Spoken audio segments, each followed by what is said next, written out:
Okay, so update on my flower seeds. I did have to go ahead and up pot some of them. So as you know, I start them out in the tiny little soil blocks. So I'll start the seeds like this, like we did in the last video in the soil box.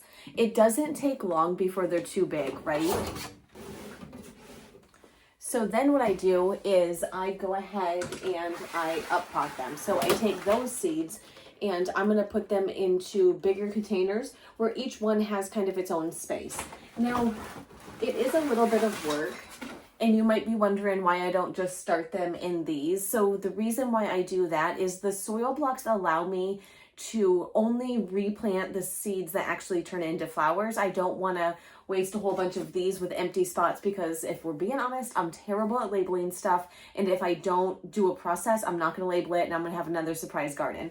Also, I only have so much space. So I have 4 shelves that I can do, and 3 of them are already full. So I really don't know if I'm gonna have to get another shelf or if I'm gonna get more grow lights at some point, but I'm trying to maximize the space that I have.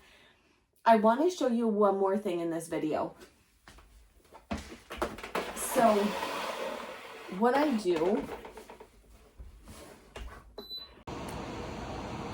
do is I put an oscillating fan on my plants. What this does is when it turns back this way, you'll see that it kind of shakes the flower plants up a little bit. Now I do that so it simulates wind. So that way the plants get used to having a little bit of a disruption. It's going to make them build a stronger stem. Also, when I transplant these and I get them into these pots, I get them a little bit closer to the grow lights, because I'm trying to get rid of any leggy stems that I have. So as they get closer to the grow lights, they'll stop being so leggy. So what I want to show you is how we are going to up pot these. So you can see that some of these are starting to take off, and what we want to do is get them into a bigger container. Now, these seed blocks have bigger seed blocks that you can use. I don't have those. So what I have are just these little trays. Now, the reason why I don't start them in these trays is because a lot of the seeds don't take off. Like some of these, maybe they'll still grow, but I don't like all the empty gaps because I only have so much space in my shelf to put grow lights on. So I only want to put grow lights on the plants that actually took off. So these ones are at the point where we're going to go ahead, move them over here and get them up potted. Super simple to do. We are just going to put a little bit of dirt in the bottom of our trays.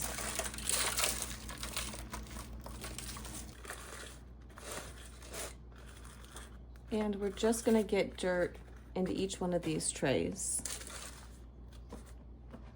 And what you want to do is just come in and you're carefully going to grab the seed block that you want to use. And we are going to, now to check the soil level, what I do, just kind of place it in there. And you want to make sure that the top of the seed block's towards the top of the tray.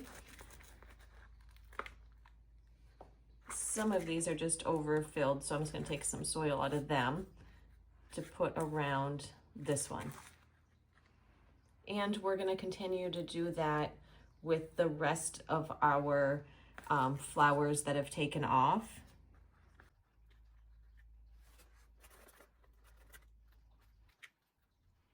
And that's just going to allow them to be in a bigger growing medium than what they're in.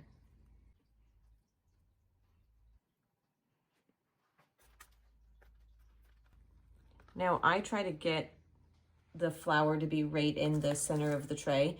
That's another reason why I like to up pot these. I guess it's a little bit more work, but then all of my flowers are centered and every single tray is going to have a flower that actually grew. And then you just continue to do that until you have all of the flowers over here. Now, on the seeds that didn't take off over here, like you can see there's some bare spots. I'm not sure if I'm going to pull the dirt out or if I'm going to give it a little bit more time to see if anything grows. I'm still waiting on another seed shipment, which I'm kind of getting to the point where it's like, am I going to have time to plant them? So I might wait until that seed shipment comes in before I remove the rest of the soil, just to see if any of those seeds that I had planted decide they want to take off.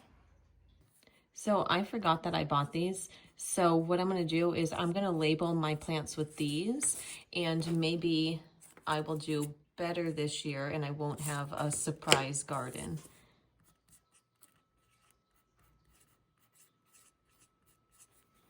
So this entire section are hollyhocks.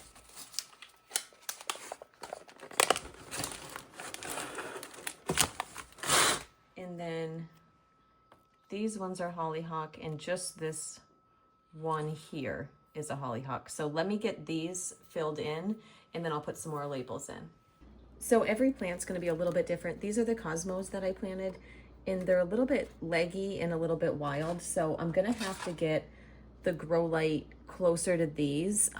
What I'm also doing is I'm burying it just a little bit deeper in there. So cosmos are kind of wild anyways. I felt like they were pretty wild in my garden and I absolutely loved them. But just to prevent some of the legginess, we'll get the grow light quicker. We'll get the grow light closer to these.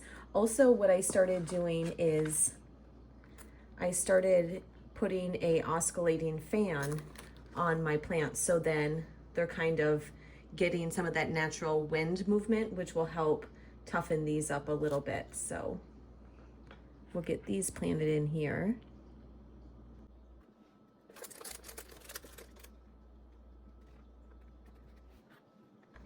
And I feel like gardening, you can just trial by error, right? There's no, I mean, I'm sure there's a right and a wrong way, but I just do what I can. I see how the plants respond, and then I make note of it for the following year. I really hope you enjoyed the video. I hope you're having as much fun as I am planting and getting my flower seeds started. It is super exciting. It's hard to imagine that spring is around the corner, seeing as today we have freezing rain outside, so it's not feeling super spring-like yet, but in no time at all, we'll be getting these all out into the garden. If you haven't done so already, be sure you hit the like and subscribe button down below.